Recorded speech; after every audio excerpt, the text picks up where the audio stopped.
Hello, everybody. My name is Ruben Johnson. I'm starting a little series here on the old YouTube's podcast style, but just me. Basically, we're going through the good book, the Bible. I started reading it probably a week ago or a week and a half ago now, and I'm finding a lot of good stuff in it. What I want to do is break it down as I break it down. So when I read it, I go through and I read a verse or a chapter, whatever it is, and sometimes I'll take a minute and stop and I'll think about why it's saying what it's saying, what it means, go back to kind of the original, what they're trying to get at when they wrote it. Because I find so many people today do the other way and they just find what makes sense to them. So, yeah, that's what this series is going to be about. Discovering the Bible, have a tea or a coffee, grab a tea or coffee of your own and sit with me here. So, we're going to go over it. I'm starting off in Genesis because that just makes sense. Start at the beginning. And so I got some notes I write down. I'm going to go through it, kind of what I'm thinking. Please feel free to leave comments, leave whatever you want for me so you can just, we can work together and understand this. I started a Bible study or a men's group. We drink whiskey, we have beer, we talk about the Bible, and all our goal is to understand it better. And there's so many different viewpoints on everything that you can really dial it in. I think when you get all the opinions together, you can kind of gain the best of everything. So whether it's Catholic, Christian, anything, like Anglican, all of it's all able to be used, I think. So we're gonna get right into it. In the start of Genesis, it says that God created the world. So it went through a 6-day period where he created day and night, land, water, animals, man, and he instructed man to rule over all these things, and that was Adam. And then he gave Adam a wife named Eve. So it's a super basic rundown of the very beginning of what the Bible teaches. Now, what I find interesting about that is God is this infinite being with infinite power, infinite knowledge, everything. And he mentions something interesting. So he works for 6 days, and on the 7th day he rests. In my translation, it says on the 7th day he rests. So it got me thinking, why in the world would an infinite being need to rest? Is that saying he is finite or he isn't all powerful? It's an interesting way that they teach it and everything, because it's not really talked about, not really defined, in my opinion. So I got a couple things that I have found, and we're gonna go over them. So right off the hop, why is this important? Why is it important that we understand if God rested or if he simply took a day off or why he took a day off? And the reason I think it's important is if you are going to give him the full trust of your heart and your mind, then you have to understand why he does what he does. And if my understanding of him taking a rest is because he's tired and he says he can't get tired, then I don't understand something. And something's wrong with my viewpoint. So we're going to go over that. And a couple important things off the top. Throughout these 6 days, he mentions something at the end of each day. He says, and it was good. And at the last day, he says it was very good. And that's really interesting. So, two definitions we need off the hop. Rest, the way it's written, comes from Hebrew, and in Hebrew it's Shabbat, Shabbat. And that means to stop or to cease. It doesn't mean to rest because you're tired or to rejuvenate or regenerate strength, any of those things. It simply means to cease or to stop. So that's one important definition. And very good and good are the other things that are used. So very good is used at the last, after the 6th day, he says it was very good. And that comes from the word tov meod, so Tovmeod. And tov means good, and meod means goodness, but in a profound level. So it's not just goodness, it's the finest extent of good. It's the most perfect quality of good. So it's not just saying it was good, it's saying it was very perfect. It was absolutely final. Nothing more could be done to make the system more efficient or more perfect. So that's the importance of what I found just off the hop. So now we can apply this a little bit. So God says very good. Now this is important because it would change your aspect on a lot of things in life.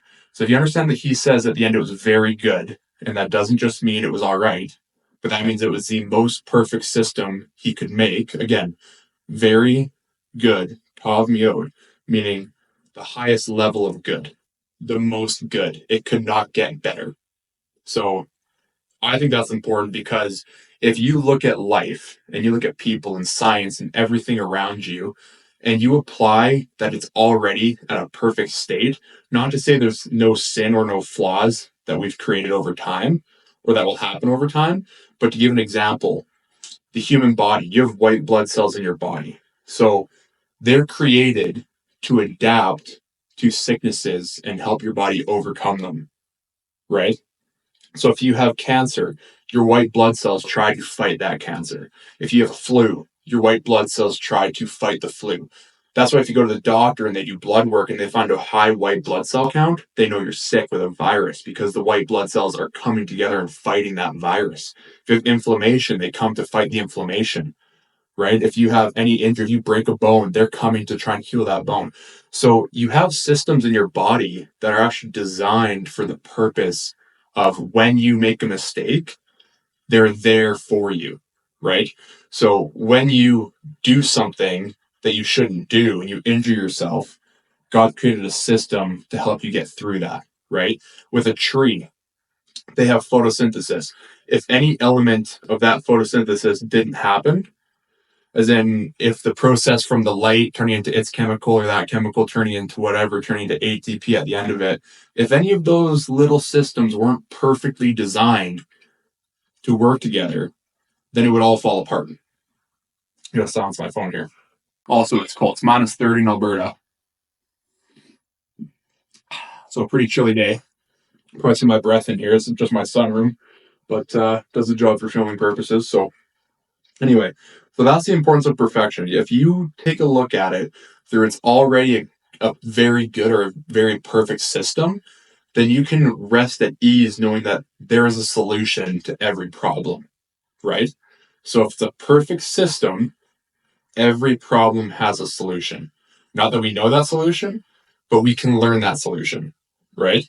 Some things are behind the scenes. You don't have to know about white blood cells to know that when you're sick and you get a fever and your body's doing something to fight that fever, your body's reacting to heal itself, right? If you have inflammation in a joint and it's stiff to move it, your body's telling that joint through inflammation to stop moving so it can heal, right?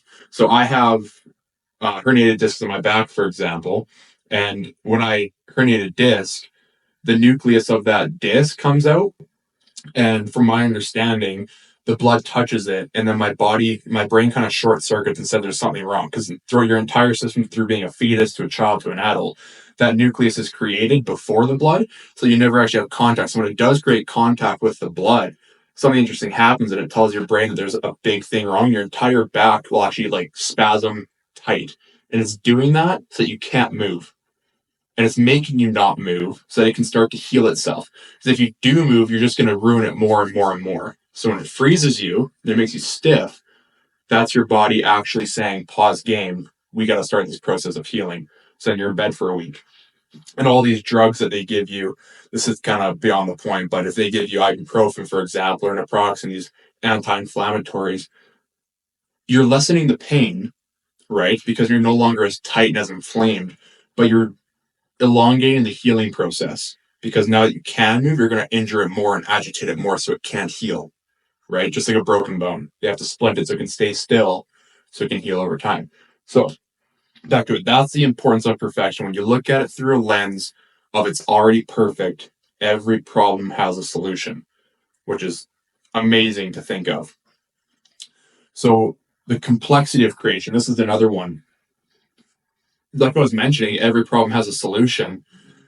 If you look into the human body and how intricate it is, if you go to the surgeons and the people that know the body the best. If you go to a foot doctor, right, orthopedics, if you go to an eye doctor, if you go to a dentist, if you go to a hand doctor, anybody, if you go to a specialized doctor, it's interesting that every single person in the highest level of their field cannot improve whatever it is they're working on. So if you go to a guy that has mastered the hand and he looks into your hand, you can't build a more efficient hand, right? You can't build a more efficient foot. You can't build a more efficient immune system. You can't build a more efficient stomach. Like, you can't build more efficient systems. And that's because it's already perfect. And again, not perfect to say we're without flaw, because we have flawed and we have sinned. And that's also going to probably be the next video, is the fall of man and how that matters and what that means and what that kind of extends to in everyone's lives. But the complexity that we have to connect with the world through water, food, being animals or plants or trees, to our own system, it's all a cycle, and it's a perfect cycle. And you can't create a better cycle either. So just like you can't create a better hand, you can't create a better system in the way that it's a closed system and everything works together. So you breathing feeds the trees, right? You breathing carbon dioxide will then feed the tree to create oxygen for you, and that's tree food. Your breathing is literally feeding the plants around you, right? When you have waste, you're fertilizing the ground under you, right? That's why we use cow manure as fertilizer, because it's got a lot of nitrates in it, right? So all these systems are so intricately connected that there's no way it's just a fluke chance. And obviously, I'm a creationist, and if you're an evolutionist, that's totally fine. And you can still believe a lot of this without fully taking it and saying you're creationist. You can still be an evolutionist and understand that a lot of things are actually intricately designed, right? And I'm not saying there's no such thing as adaptation, for example. I'm not saying that everything's always been the exact same and it will never change at all. I think we do adapt, but I think the systems that allow us to adapt have always been there. So that's where I differ, right? Like I say, you can get sick with something you've never had and your body will adapt to it, and you can pass on that to your children. So then they have a more, their immune system is stronger to respond to that when they get it, and that's adapting to your situation. But the fact that those white blood cells are there to begin with, I think they were always there, and they're made for that reason. So that's a little like side thing on what I think about evolution. I'm not against all adaptation. I am against macroevolution. I don't think we came from a cell to two cells to a complex thing, all the way to monkeys to people. That's just where I disagree. And that's, like I say, I'd love to hear your feedback on that.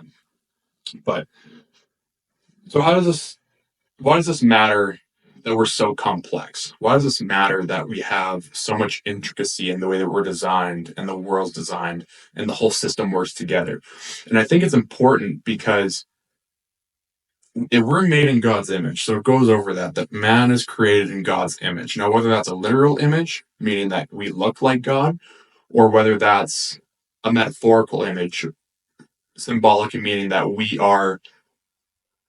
have yearning to be like God, or we have attributes that are like God's. And what I mean by that is being creative. So God created the world. Obviously, he's creative. He's an artist, is what I would say. I have natural instincts to want to build things. In my personal life, I like building stuff, right? Like, I can build shelves. I can build shelves that camp a lot. So I can build my own little like camp spot. I can build a shelter, a fire pit. I can survive off the land. I like doing that stuff, right? You can build and structure things in your life or in a building, or if you're a gardener, there's structure in your garden, right? There's structure in everything you do. So that's part of it, the creativity. And then where I think we differ strongly from God is that he is all knowing and we aren't. So we have a yearning to know. We have a yearning to understand things. And God gives us all of the pieces to the puzzle in front of us. But we're responsible for putting those pieces together and building the picture, right? God created the heavens and the earth, the space, the moon, the sun, the earth, everything. And whether they knew more back in Egyptian times or whether they didn't. I think there's a strong correlation throughout history that no matter what we know, we want to know more, right? And no matter what we do, we'll never know everything. And the more we try to understand everything, the bigger it gets. So I read something today about how many stars are officially thought to be in the universe. And for the longest time, people say, oh, it's as many grains of sand as there are on the earth, as how many stars are in the sky, right? Well, it's interesting. They just started finding out that in our known universe or seeable universe, however they term that, there's the same amount of stars as grains of sand. Roughly, that's just a quick idea to give you a perspective of how many stars there are.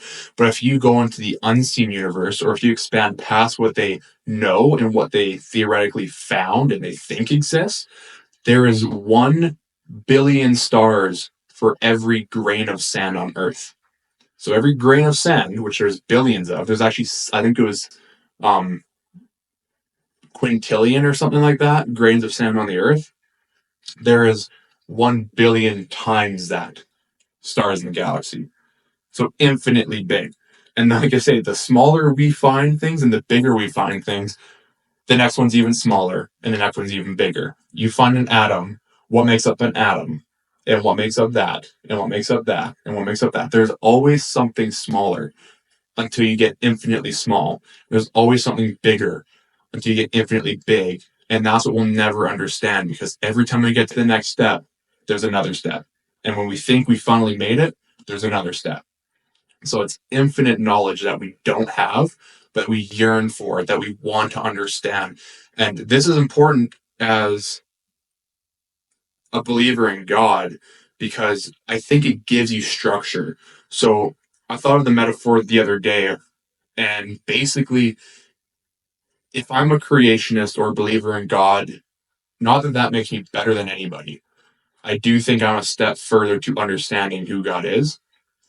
But if I look at it strictly as a objective viewpoint on science, if I want to learn something and I can humble myself and say that something else made it, if I say God made it, there is design to this structure, this being, this creature, whatever it is, there is a purpose for this thing.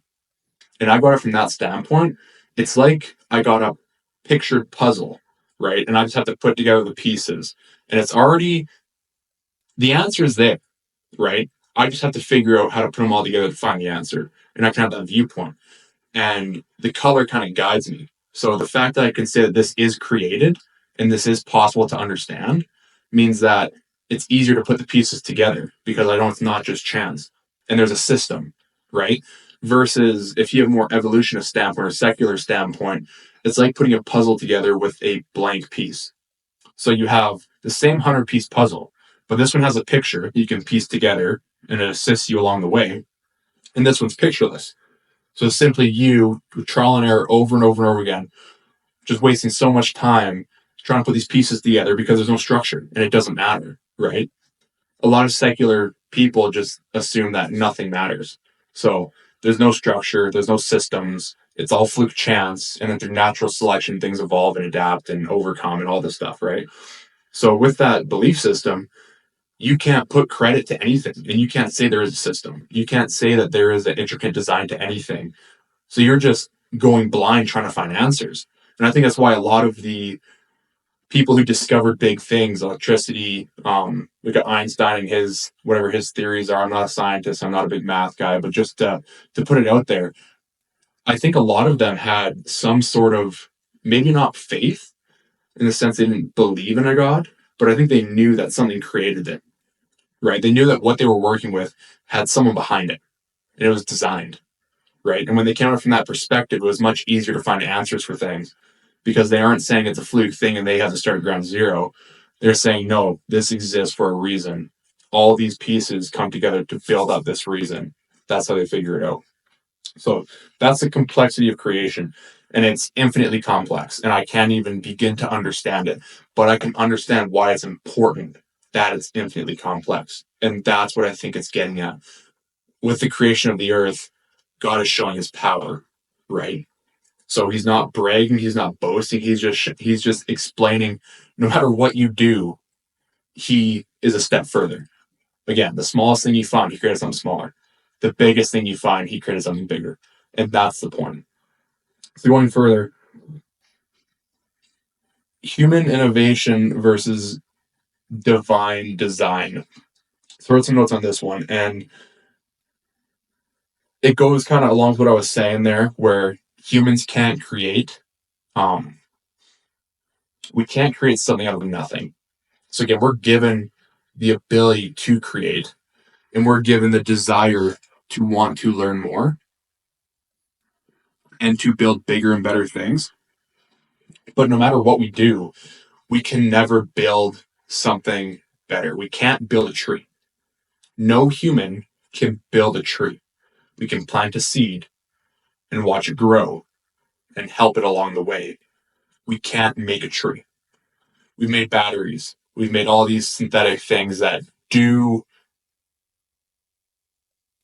they do help us and they do get us further along and give us ease and peace. I have a fire table in front of me and I couldn't build this myself, but humans built it.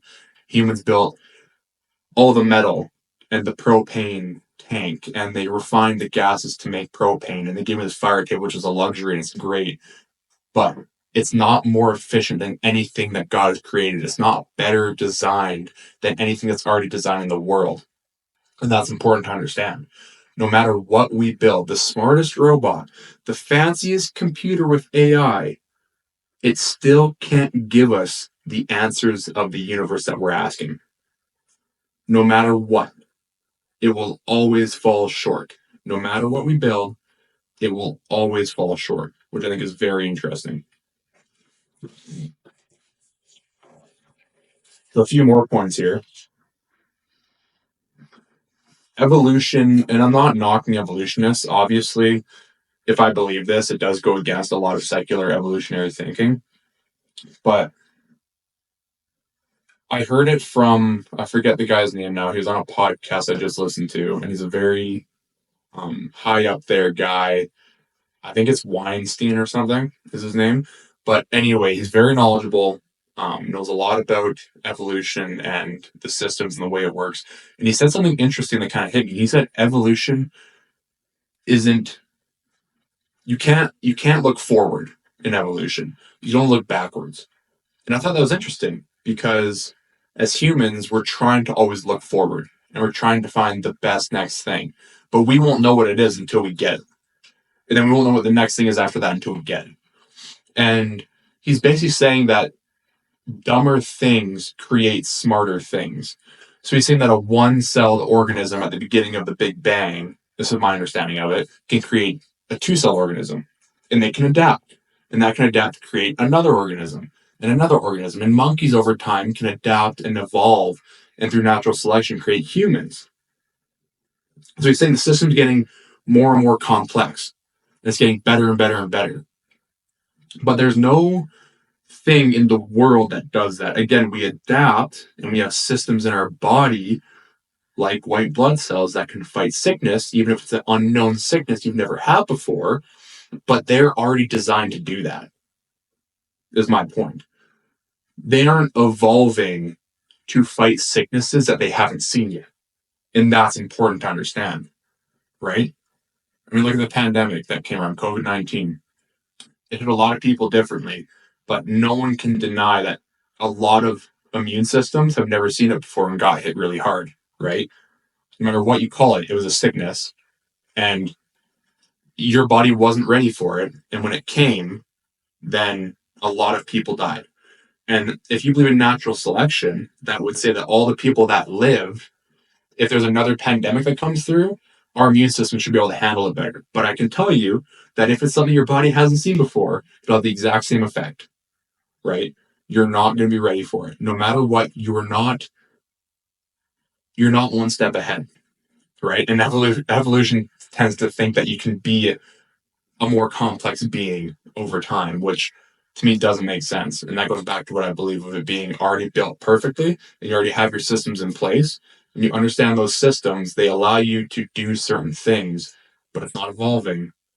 It's simply kind of reorganizing the info. Your white blood cell already has the ability to do it. It just has to deploy it in a certain way for a certain sickness or a certain injury.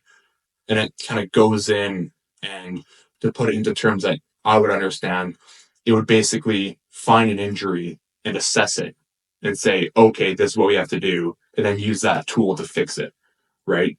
Like your white blood cell already has all the tools in the arsenal. It just has to know when to use them and how to use them, right? So it's really interesting. So God's intelligent design is the next one here. And it ties right in with the last one, that true perfection doesn't need to evolve. So if I believe that humans are always humans and they don't need to evolve from other species or into other species, but they were always created with divine intention and perfection, then we will never evolve. And I believe that we don't ever have to evolve. It's not necessary. Okay. It's not something that I need to think like, man, I need to do this. Like my arm needs to do this better, or I need to have forearms because it does certain tasks better. No, you're designed with the balance and everything, with your 5 fingers, your 5 toes, your 2 ears, your 2 eyes, everything for a reason, right? There's a reason that human beings with the knowledge and capabilities of being creative are the rulers of the world, right? Even though we have predators that are stronger than us. Like, I mean, if you had a polar bear one-on-one with a human being, the polar bear's going to win 1,000 times if it's just raw strength and raw ability. But you give the human being an island and you give the polar bear an island and you say survive. The human being is going to create a house, build a fire, cook food, boil water, eat and drink for as long as he can find food and water. And the polar bear is going to eat and sleep because that's all it knows. And when it runs out of food, it's going to die. And that's it. The human being has the upper hand. It's stronger and smarter intellectually than the bear is, right? And I think that's important to understand. We aren't just another animal in the kingdom. Animals don't build pyramids, humans do. Animals don't build ships to go across oceans and discover land, right? You don't see elephants hopping on a boat somewhere that they built and going to another continent and repopulating it. Humans do that. We're completely different. We're completely hierarchially higher than any other animal ever. And that's just reality. We're the smartest and best being. And that's part of God's design, and us being in his image is we are a step above. God is not just an animal. He is a step above. So he created us to be a step above and to be stewards of the world, right? We're not made here to constantly try and perfect God's perfect creation. He put us here to be stewards of his creation. And I think he wants us to understand it, because the more we understand his creation, the more glory we can give to him, and the more we can give him credit for the things he's done. And that's a humbling experience, and it's good to be humble as a human, right? But we need to understand that we are created for a purpose, and we can achieve a purpose, and animals can't. They're created to be a subject to us. They're created to be below us, and we can utilize them. We can utilize cattle, horses to ride. We can utilize game to eat. We can farm animals, and we can breed animals. We can have pets, and we can do all these things that we want to do. And I think that's within God's design, is he gave us the ability to do these things because it's a perfect system that we are supposed to be stewards of. So it's a humbling perspective to have that mindset. It's very humbling to say, I don't know everything. In fact, I know almost nothing. If you think there's infinite knowledge, then no matter what, no matter how much more you understand, there's an infinite multitude more to understand. So if you have an IQ of 10 or 100, it doesn't matter. There's infinite more to understand. So no matter where you are, you still know nothing if you compare it to the scale of what could be understood. And that will always be the case. Because again, the more you know, the more the other end of that is that you don't know, right? If you look at life very simply and you just say that Earth is Earth, and that's all you say, then you've kind of captivated that Earth is Earth. And you have an understanding that the world is the world. But you go one step deeper and say that there's land and there's ocean. Okay, so now you know two things. There's land and there's water. And then it makes you ask more questions. What's on the land and why? And does it breathe air? what's in the water and how does it not breathe there. You get into certain species, you can understand what they're doing and why. And like I say, before you know it, you're branching off this tree of understanding. And there's infinite more always. There's always something greater. There's always a bigger picture behind it. So it's critical to understand that you don't know it all. But if you give credit to the one who does know it all, you can discover things that you can never discover before. And that's what I'm finding with this. For this whole entire series I'm going to be doing here, I'm doing it because I was in a position years ago where I was going to church and praying and believing in God and all these things, but it never meant anything. It was a complete hollow experience. And the second that you truly give credit to God and you truly understand that He exists and you truly give yourself up to Him, the whole world opens up. And all of a sudden, I'm not just reading a book, but I'm reading endless pages. Well, there's a finite number of pages, but I'm reading endless amounts of knowledge. And the more I dig into it, the more I can understand about who God is and why I am here and why the world was created and what the laws are of the world, and what morality is and what's good and what's bad. The more that I know He created it and I give credit to Him, the more I can understand what He wrote and why He wrote it and how I can use it in my life. And that's why I want to do this series. Is I think there's a lot of people in my position where you can read the Bible over and over and over and over again, endless times, and you can still be thinking to yourself, what does it mean? Why did I read that? What purpose is there for that being there? It's an ancient book written thousands of years ago. Why does it apply to me? Right? And so the first step to understanding it is saying, I don't know and I can't know until I give the glory where it's due. Until I say, God, you made it for me. Help me understand it. Now you can start to understand things. You have to humble yourself first. You don't go to science class in grade 5 thinking you know how everything works. You go to the teacher and say, I don't know this. Can you please teach me what you know? The second you humble yourself to that teacher and you understand yourself that you don't have all the answers, you can go and learn so many things. And especially if you go in and you're wrong. If you can look at life and say, I think this is how it works, but I don't know for sure. Right? If you go to school with that mindset, you go to a conversation, if you go to a job interview with the mindset of I'm confident I can learn, but I'm confident that I don't know everything, you'll be surpassing everybody that thinks they know it all because you have the capability to learn everything. You're not boxing yourself into anything. Whereas if you go into a situation and you say, I know the answer to this, and that's the only answer, and that's all it could ever be, all of a sudden you're in a box.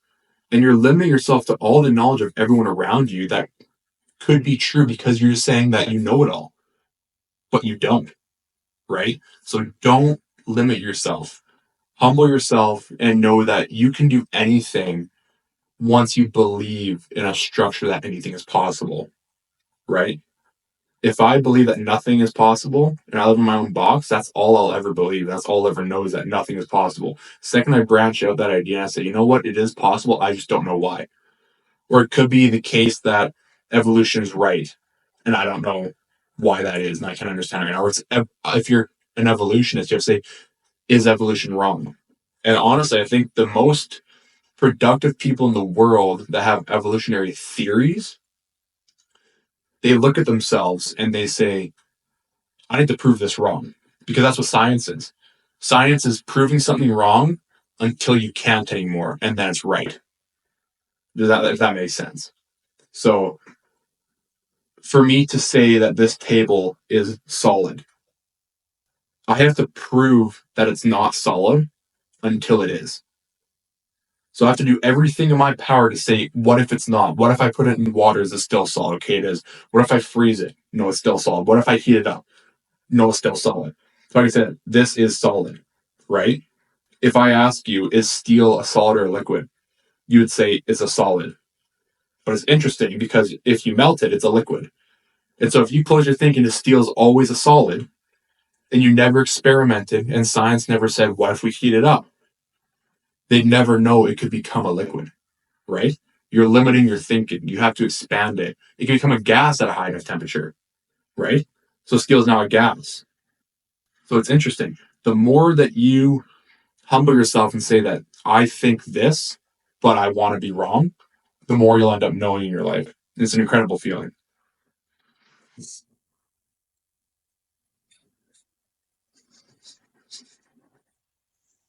So a couple things here, just kind of like tied together. It's important to understand that God did not just rest, but he said, I'm stopping. It's official. Everything is very good, the highest level of good, the most perfect it could be. I'm going to stop now. He didn't say I'm going to touch it up in 1,000 years. He didn't say I'm going to revise this in a couple of days. He didn't say that I'm going to have to constantly be monitoring the world to see where I need to go in and change things. He said, it is very good. It is perfect. I'm done. He's not resting out of tiredness. He's stopping because he knows what he's created is perfect, right? So that's really important to understand. God doesn't need rest. He builds something and stops to look at it and says, it's officially perfect. There's nothing more that I could do to make this a better place. So that's very interesting. Again, not neglecting that there is wrong things going on in the world. There's bad people, bad things. But that is not a natural product of who God is. That is us trying to use what God has in a wrong way. And throughout this series, we're going to go into different topics and we can talk about different ways that the world's corrupt. And we can go into those things. But for now, as a basic understanding, God created it perfect. We perverted it, but it was originally created perfect. And it has the ability to have every system work together in such a perfect way that the efficiency is more or less infinite, right? Like there's new science that just came out saying that the oil in the ground is not dinosaur bones, fossil fuels, right? That's where that term comes from. It's not that, but it's actually created. The earth is creating oil. We don't know how yet, but there is science saying that no, this is new. We aren't getting old oil. We're actually recovering some new oil that's not made from petrified dinosaurs. So it's very interesting. The very system that we use to heat us, power our cars, do all these things with fossil fuels, the earth is actually creating that for us. And the more that we exhaust those systems and the more that we burn off fossil fuels, the more we're feeding the trees. And the more we're feeding the trees, the more oxygen it gives off. It's a crazy thing, but when you just think about it, not as carbon dioxide's killing the ozone layer, it's literally tree food. It's tree food. We are feeding the trees to give us oxygen, and we are enhancing our forests by burning forests. When a forest fire happens, there's a reason that the growth under that forest fire is so intense, and the magnitude of it is so much greater than the previous forest because all that carbon that burned gives new life, but better life. It gives it more opportunity. These things that we often think are killing us or disasters are often the world doing its cycle that it needs to do and that it knows to do. And these systems are already in place for floods, for storms, for hurricanes, for tornadoes. These are things that we say get in our way, but we need to take a step back and humble ourselves and say, no, what is the world doing? What is this system doing, the ecosystem doing, and how is it benefiting itself? Stop looking at the negatives and say, I'm wrong. It's not negative. How is this a positive? And until we can prove it's not a positive, then I think it's not a negative. That's what science is, right? Yeah, honestly, that's a lot of what I wanted to just talk about today, and it covers it, I think, quite a bit. The biggest thing that I think is that puzzle analogy. It really, when I thought of that, it kind of just made sense, and it all pieced together for me that if you can come at life with a perspective of there's a creator, someone created this puzzle, versus no one created this puzzle, and it's a bunch of random white pieces that may or may not fit together. Who's going to get the puzzle completed sooner? The person that has pictures to help guide them, right? They can build the sky in the puzzle, they can build the land, the animals, whatever the puzzle is. If it's just a face, They can build a face through the structure of a face. They can see that the drawing is a face. The secular person that doesn't give credit to anyone being in power, anything being created, they don't have the power to understand that there is an end goal and a final product and a perfect version. They just see a bunch of random pieces that they'll just try to mishmash together. And they might get the answer and they might complete the puzzle, but I can guarantee you it won't be near as smooth a process as the person who had a guide to complete it. So that's the first episode of the series here. Again, I'm not sure I'm going to call it yet. I'm not sure on anything. I wanted to just make a first video, get it uploaded, see if anyone even wants to watch it. And if you want more, comment for more. I'm reading through the Bible. I just got through Leviticus today. So Genesis, Exodus, Leviticus. We're going to go not cover every book necessarily to the full extent, but I want to get all the main pieces. When I have questions, usually a lot of other people have questions. The first one is obviously the 7-day system. Why 7 days? What does it mean? And when you dig into it a little bit, you can obviously get all these answers that evolve into this huge idea that 6 days doesn't matter, with the seventh day being rest, until you understand it, and all of a sudden it all starts to make sense and all starts to matter, right? So the next one I've got Noah's flood and the fall of man. I think that's a good one. And then we'll go from there with it. But until next time, guys, thanks for watching. Thanks for joining me. It'll be a whiskey, a beer, a tea, a coffee, something on the next video. And yeah, I'll see you then.